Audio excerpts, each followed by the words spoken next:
फितरत का अनमोल तोहफा, ये ममता का सागर, मोहब्बत का दरिया है। हर नस्ल हर देश पर कर्ज इसका बनाया गया, त्याग को फर्ज इसका।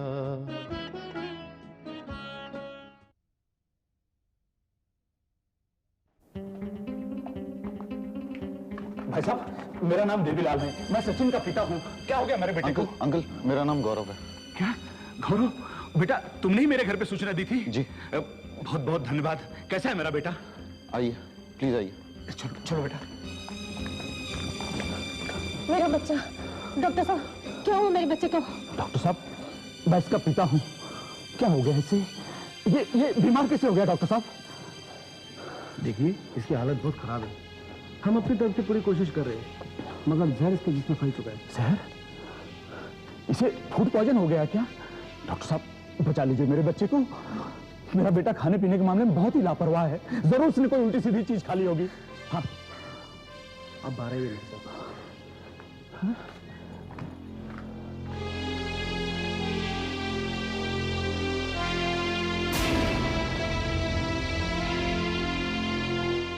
डॉक्टर साहब देखिए, आपके बेटे को फूड पॉइजन नहीं हुआ है। तो फिर क्या हुआ डॉक्टर साहब? जी, वो ड्रग्स का आदी हो गया है। ड्रग्स? क्या ड्रग्स का आदी हो गया है? अरे तुम चुप हो जी। डॉक्टर साहब, मेरा बेटा ड्रग्स लेने लगा है? वो कॉलेज में पढ़ने आता है, ड्रग्स लेने आता है, और फिर कॉलेज में ड्रग्स देता कौन है? ये बात तो मैं नहीं जानता, ये कॉलेज के लोग ही बता सकते हैं। देखिए अंकल, मैं उसी कॉलेज में पढ़ता हूँ। मेरी प्रिंसिपल साहब से बात हुई, उनका कहना है कि कॉलेज हॉस्टल में जो लड़के रहते हैं उनकी जिम्मेदारी उनके माँ बाप की होती है, और माँ बाप जरूरत से ज्यादा पैसा क्यों भेजते हैं उनको? ये कोई बात हुई? अरे हमारा बेटा हॉस्टल में रहता है, वो उसको हम पैसे नहीं भेजेंगे तो खाएगा पिएगा क्या? नहीं, पैसा नहीं भेजने के लिए नहीं, ज्यादा पैसा नहीं भेजने के लिए मना करते हैं। बेटे हम जिम्मेदार लोग हैं, हमने बड़े लाड प्यार से अपने बेटे को पाला है। हम तो उसके कपड़े भी सुगंधदार साबुन से धुलवाते हैं। अरे वो सोने का निवाला खाता है बेटा। अंकल आप करते क्या हैं? मैंने कहा ना मैं जमींदार हूं। मैंने 3 बार पंचायत का और 4 बार जिला परिषद का इलेक्शन लड़ा है। अच्छा, इसीलिए आपको अपने बच्चों की देखभाल के लिए टाइम नहीं मिलता। अरे माँ बाप बच्चे को हॉस्टल में रखते हैं तो उसकी देखभाल की जिम्मेदारी कॉलेज वालों की है ना। अगर वो गलत रास्ते पर जा रहा है तो कॉलेज वालों को रोकना चाहिए ना। बिल्कुल ठीक कह रहे हैं आप। अगर ये गफलत कॉलेज वालों की तरफ से है तो माँ बाप को इसकी शिकायत जरूर करनी चाहिए। अरे बेटे, शिकायत करने का वक्त किसके पास है? 24 घंटे दौरे पर रहता हूं। जैसे बच्चे की बीमारी की खबर मिली है, सारा कामकाज छोड़कर आया हूं। चलो सबसे पहले प्रिंसिपल से शिकायत करते हैं, क्योंकि इसकी जिम्मेदारी उन्हीं की है ना। बिल्कुल, प्रिंसिपल से शिकायत करना चाहिए। अंकल भगवान ना करे सचिन को कभी कुछ हो गया। अरे अगर मेरे बेटे को कुछ हो गया ना तो किसी को नहीं छोड़ूंगा। कौन करता है ड्रग्स का धंधा, कौन लाके देता है ड्रग्स, सबको खत्म कर दूंगा मैं। अंकल, कॉलेज कॉम्प्लेक्स में तो ड्रग्स खुलेआम बिकता है। एक ग्रुप है लड़कों का जो ड्रग्स दे दे के नौजवान की नस्ल खराब करने पे तुले हुए हैं। बेटा अब तुम फिक्र मत करो, अब हम आ गए हैं। हम तबाह कर देंगे नशे के धंधा करने वालों को। चलो सबसे पहले प्रिंसिपल से मिलते हैं, फिर आ जाओ।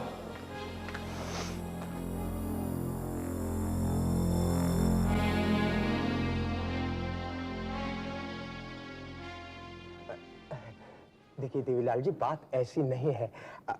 आप थोड़ा समझने की कोशिश कीजिए। ये हम अपने कॉलेज में हर स्टूडेंट का पूरी तरह ध्यान रखते हैं। ये ध्यान रख रहे हैं आप? हमारा बेटा नशा कर करके बीमार हो गया है, अस्पताल में वो बेहोश पड़ा है। डॉक्टर कहते हैं उसकी हालत बहुत खराब है, और उसकी ये हालत एक दिन में तो खराब नहीं हुई होगी। अगर कॉलेज में नशा करने लगे बच्चे तो आपका क्या फर्ज बनता है? देवीलाल जी, हम अपना फर्ज ही पूरा कर रहे हैं। हाँ, फर्ज पूरा कर रहे हैं आप। खुलेआम नशे का जहर बिक रहा है कॉलेज में, और आप अपनी आंखें बंद के वो कुर्सी पर बैठे हुए हैं। देखिए प्रिंसिपल साहब, अगर हमारे बेटे को कुछ हो गया ना तो हम आपकी कुर्सी हिलाकर रख देंगे। भगवान की सौगंध, किसी को नहीं छोड़ेंगे, पूरे कॉलेज को आग लगा देंगे।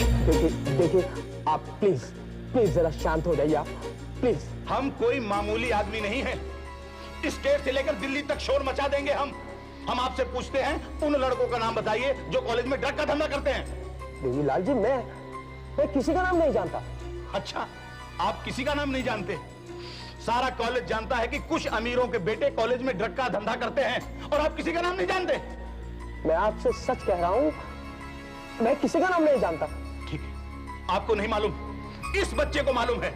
इस बच्चे को मालूम है उसका नाम? बता बेटे, बता उसका नाम क्या है? अच्छा, तुम जानते हो उसका नाम? बेटा गौरव, तुम जानते हो? जरा बताओ उसका नाम क्या है, बताओ बेटा। सर उसका नाम राकेश ग्रोवर है। क्या? राकेश ग्रोवर? हाँ, राकेश ग्रोवर, यही नाम ले रहा है ये बच्चा। फौरन बुलाइए उसे और तुरंत पुलिस के हवाले कीजिए। देखो गौरव, तुम जानते हो तुम क्या कह रहे हो? तुम ड्रग्स के कारोबार करने वालों में राकेश ग्रोवर का नाम ले रहे हो। जी हाँ सर, ये बात सिर्फ मैं नहीं पूरा कॉलेज जानता है। लेकिन मैंने आज तक कॉलेज के किसी स्टूडेंट की जबान से राकेश ग्रोवर का नाम नहीं सुना। मगर मैंने अपनी आंखों से देखा है और सर मैं ये बात पूरी जिम्मेदारी के साथ कह रहा हूँ। देखो गौरव, तुम एक बहुत बड़ा और खतरनाक इल्जाम लगा रहे हो किसी पर, और ये इल्जाम तुम्हें साबित करना पड़ेगा। अगर ये इल्जाम तुम साबित नहीं कर पाए तो कॉलेज एडमिनिस्ट्रेशन तुम्हारे खिलाफ सख्त कार्रवाई करेगा। ये किसी स्टूडेंट की जिंदगी और मौत का सवाल है गौरव। सर मैं यहाँ कॉलेज में पढ़ने आया हूँ, डिग्री हासिल करने आया हूँ। मेरे लिए ये कॉलेज विद्या का मंदिर है और अगर इस मंदिर में मैं कोई बुराई देखूं तो उसे हटाना मेरा फर्ज है। लेकिन गौरव, तुम्हारे इस इल्जाम से किसी की जिंदगी बर्बाद हो सकती है। सर वहाँ एक लड़का अस्पताल में अपनी जिंदगी के लिए लड़ रहा है, आपने उसके बारे में तो नहीं पूछा। आपने ये नहीं पूछा कि उसे जहर किसने दिया है और आप मुझ पे इल्जाम लगा रहे हैं कि मैं किसी की जिंदगी बर्बाद कर रहा हूँ, जबकि इस बात से मेरा कोई ताल्लुक नहीं। देखो गौरव, इल्जाम पहले लगा रहा हूं तुम पर, तुम इल्जाम लगा रहे हो किसी पर। सर मैं सिर्फ सच कहूंगा और इस सच के बीच में अगर कोई बाधाएं आएंगी, कोई रुकावटें आएंगी तो मैं उसे जड़ से उखाड़ के फेंक दूंगा। सुन लिया प्रिंसिपल, सुन लिया ना? अब तू अपनी कुर्सी की फिक्र कर। मुझे तो लगता है इन लड़कों के ड्रग्स के धंधे के पीछे तेरा हाथ है, तेरा। मेरा नाम देवीलाल है। मां देवी की सौगंध, अपने सचिन को जहर पिलाकर मारने वाले को मैं कुत्ते की मौत मारूंगा, सड़क पे जहर खिला खिला के। समझा क्या? चलो चलो यहां से।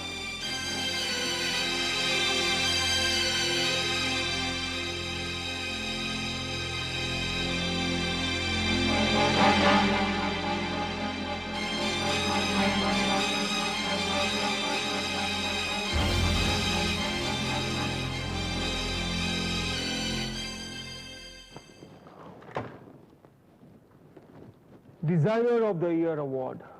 Good morning Vinod Saheb. Oh, morning Suresh ji. Please come in. Sir. Morning Sabha ji. Good morning sir. ये क्या है?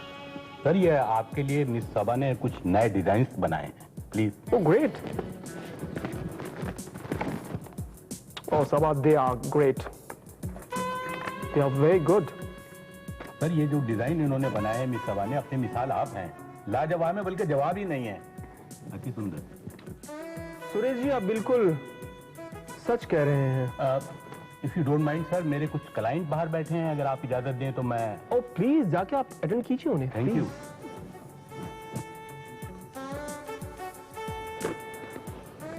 सबा जी, तुम्हें इस कंपनी को ज्वाइन किए हुए कुछ ही दिन हुए हैं और इन कुछ ही दिनों में तुमने हमारा दिल जीत लिया है। जी सबा जी, मेरा मतलब काम से है।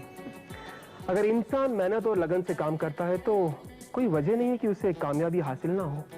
सर, मैं आपसे वादा करती हूँ कि मैं पूरी मेहनत और ईमानदारी से काम करूंगी और आपको शिकायत का कोई मौका नहीं मिलेगा। ग्रेट। सबा, जैसे कि तुम जानती हो, designer of the year award काफी करीब आ रहा है और ये अवार्ड मुझे किसी भी सूरत में हासिल करना है और ये अवार्ड सिर्फ तुम्हारी मदद से ही हासिल कर सकता हूँ मैं। ये क्या कह रहे हैं आप सर? भला मैं किस लायक हूँ कि आपकी कोई मदद कर सकूं? सबा, तुम अपने आप को इतना अंडर एस्टिमेट क्यों करती हो? तुम इस कंपनी की सिर्फ डिजाइनर नहीं हो सबा, बल्कि इस कंपनी का एक हिस्सा बन चुकी हो। मैं पूरी तरह से कोशिश करूंगा सबा कि तुम्हें हर वो फैसिलिटीज दी जाए जिसकी तुम्हें जरूरत है। मसलन अगर तुम्हें इस कंपनी में काम करते करते देर भी हो जाए ना, तो तुम्हें घर पहुंचाने का इंतजाम, तुम्हारा ओवर टाइम, तुम्हारी इंक्रीमेंट वगैरह वगैरह। लेकिन सर, आपने अभी अभी तो मेरी 2000 रुपये महीना तनख्वाह बढ़ाई है। सबा, ये तो कुछ भी नहीं है। तुम्हें तो तरक्की की कई और मंजिलें हासिल करनी है। तरक्की की कई और मंजिलें? सर ये तो मैं आपकी मेहरबानी के बगैर तय नहीं कर सकती। सबा ये मेहरबानियाँ थोड़ी ही हैं। मैं तुम्हें तुम्हारा हक दे रहा हूँ, बस तुम अपना साथ देती रहना। सर आप जैसा कहेंगे मैं वैसा ही करूँगी। ग्रेट सबा, मुझे तुमसे यही उम्मीद थी। अच्छा तो मैं चलूँ sir? Okay. Thank you sir.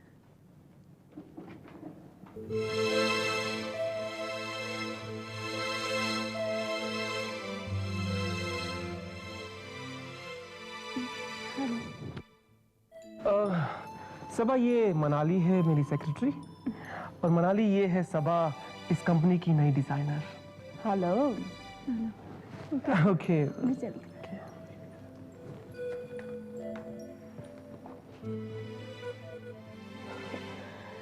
काफी खूबसूरत है आपकी न्यू डिजाइनर। मनाली काफी मेहनती और ईमानदार लड़की है, बेचारी गरीब है।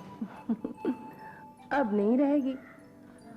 आपकी नजरे इनायत जो पड़ गई है उस गरीब पर। वैसे विनोद साहब, आज आप काफी जल्दी आ गए ना ऑफिस में। वेल तुम तो जानती हो मनाली की designer of the year award काफी करीब आ रहा है। और आपको वो अवार्ड जीतना भी है। वेल कोशिश तो यही की जा रही है। और इसमें सबा जी आपकी काफी मदद कर रही है। सबा नहीं, तुम मेरी मदद करोगी इस अवार्ड को जीतने में। मैं? हाँ तुम। विनोद जी, ना ही मैं कोई डिजाइनर हूँ और ना कोई मॉडल। मनाली, इन लोगों का साथ तो सिर्फ अवार्ड फंक्शन तक है, तुम्हारा साथ बहुत आगे तक है। आगे तक? मतलब तो तुम बताओगी मुझे। विनोद जी, मैं भी चाहती हूँ कि आपका और मेरा साथ उम्र भर रहे। मनाली, मैंने अपनी जिंदगी तुम्हारे नाम लिख दी है। सच विनोद? कोई शक है? नहीं, कोई शक तो नहीं, लेकिन डर लगा रहता है। किस बात का डर? मोहब्बत की राहों में अनेक तूफान है विनोद। और मोहब्बत करने वाले इस तूफान से गुजर भी जाते हैं। I love you Vinod. I love you too। सबा बेटी, दफ्तर में बहुत काम करना पड़ता होगा ना तुझे? अम्मी काम तो काम ही होता है, बहुत क्या और थोड़ा क्या। और अल्लाह का शुक्र है कि उसने हमारी सुन ली। इतने अच्छे लोग, इतना अच्छा काम, सभी तारीफ करते हैं मेरी। और जब कोई बड़ा आदमी मेरे सामने मेरी तारीफ करता है तो मुझे बहुत शर्म आती है। सिर्फ तारीफ ही नहीं बेटा, नौकरी लगते ही उन्होंने तेरी तनख्वाह भी 2000 रुपए बढ़ा दी। हाँ अम्मी, वो बड़ा ख्याल करते हैं मेरा, बड़ी इज्जत करते हैं मेरी।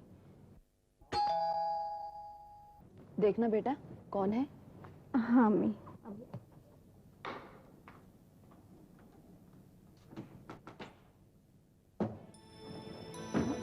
अरे डॉक्टर साहब आप?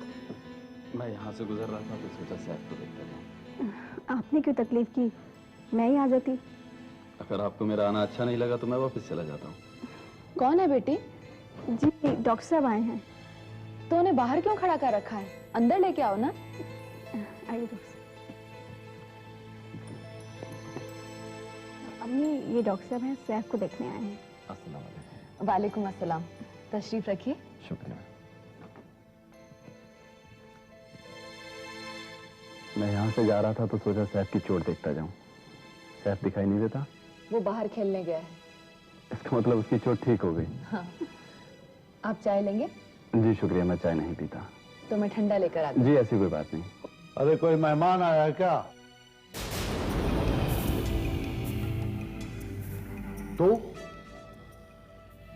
तू यहाँ कैसे आया? कैसे आया तू यहाँ? ये क्या कर रहे हो तुम? चुप रह तू, चुप रह तू। ये डॉक्टर साहब हैं। जानता हूँ अच्छी तरह से। बहुत देखे हैं ऐसे डॉक्टर जो सड़क में पेटी लेके घूमते फिरते हैं। तुम्हें शर्म नहीं आती? घर आए मेहमानों के साथ इस तरह से सलूक किया जाता है। और उसने क्या सलूक किया मेरे साथ? ये वही कमीना डॉक्टर है जिसकी गवाही ने मुझे फंसाया है। मैंने भी इसे डॉक्टर से मरीज नहीं बनाया तो मेरा नाम रशीद जफर है। अभी साले के हाथ पैर काट डालता हूं मैं। अरे डॉक्टर साहब, आप प्लीज चले जाइए यहाँ से।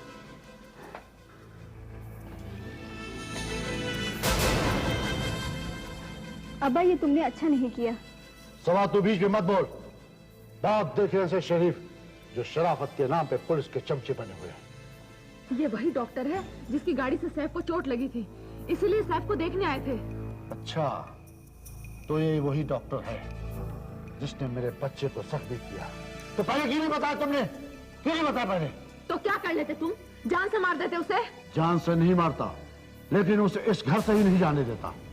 अपने बच्चे को जख्मी करने का हर्जाना वसूल करता हूं उसे। कितनी बेदर्दी से उसने खून बहाया है मेरे बच्चे को, और तुम लोगों ने उसे यूं भी जाने दिया? कोई बात नहीं, मैं उसे उसके दवाखाने से पकड़ूंगा। बता तो, कहाँ उसका दवाखाना? मुझे नहीं पता अब्बा। तुझे नहीं पता? ठीक, मैं पता कर लूंगा। क्या नाम था उसका? हाँ, जफर, डॉक्टर जफर। अगला पिछला सारा हिसाब किताब। नहीं अब्बा, तुम ऐसा नहीं करोगे। क्यों नहीं करूंगा ऐसा? उसने मेरे साथ इतना कुछ किया और तू कहती मैं कुछ नहीं करूंगा? हाँ अब्बा, तुम कुछ नहीं करोगे। तुम्हें मेरी कसम अब्बा। सबा, तूने अपनी कसम देकर मेरे हाथ बांध दिए। खैर कोई बात नहीं, आज तो साला बच गया, कल उसे नहीं छोड़ूंगा। बानो, मैं कुछ जरूरी काम से जा रहा हूं, मुझे कुछ पैसे चाहिए। सुना नहीं तुमने? मैंने कहा मुझे कुछ पैसे चाहिए। कमा के लाए हो तुम, पैसे मांगते शर्म नहीं आती तुम्हें? और तुझे शर्म नहीं आती अपने शौहर से ऐसी बातें करते हुए? ये लो अब्बा। ठीक है, मैं चलता हूं।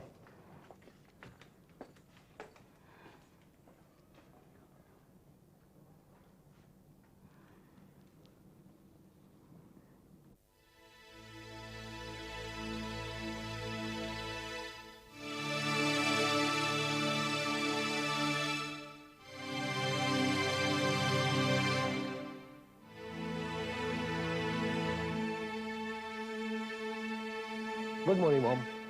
Good morning.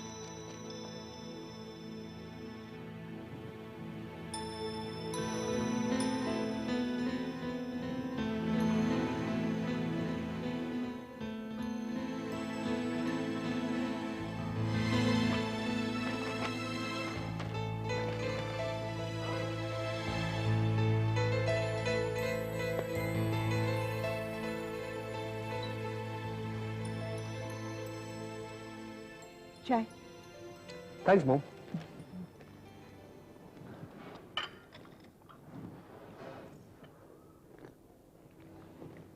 कहो माँ, क्या काम है? तुझे कैसे पता चला कि मुझे तुझसे कुछ काम है? माँ, आपको पता है मैं चाय में चीनी नहीं पीता हूँ, और आपने शक्कर डाल दी, इसका मतलब है आपको मुझसे कोई काम है। तुझे प्रगति के घर का पता मालूम है? माँ, सब खैरियत तो है, आप उसके घर का पता क्यों पूछ रही है? मैं उसके घर वालों से मिलना चाहती हूँ। घर वालों से मिलना चाहती हैं? लेकिन ऐसी क्या खास जरूरत आन पड़ी है माँ? बेटे, हम हिंदुस्तानी लोग हैं और ये हमारी परंपरा है कि ऐसे हालात में उसके घर वालों से मिलना जरूरी हो जाता है, उसकी शिकायत करने के लिए। उसकी शिकायत करने के लिए? लेकिन माँ, उसने आखिर किया क्या है? यही तो मैं जानना चाहती हूँ कि उसने किया क्या है। जो काम मैं मुद्दतों में नहीं कर पाई, उसने एक मुलाकात में कर दिखाया। मेरा बेटा सोते जागते उठते बैठते उसी के सपने देखने लगा है। मैं उसके घर वालों से पूछना चाहती हूँ कि आपने अपनी बेटी को ऐसी क्या तालीम दी है कि एक ही मुलाकात में उसने मेरे बेटे को दीवाना बना दिया। माँ, तुम सचमुच उनके घर वालों से ऐसा पूछोगी? हाँ, मैं तो उनसे ये भी कहूंगी कि हो सके तो अपनी बेटी को कुछ दिन के लिए पहले हमारे यहाँ भेज दे। हर समय सामने रहने पे मेरे बेटे का पागलपन कुछ तो कम होगा।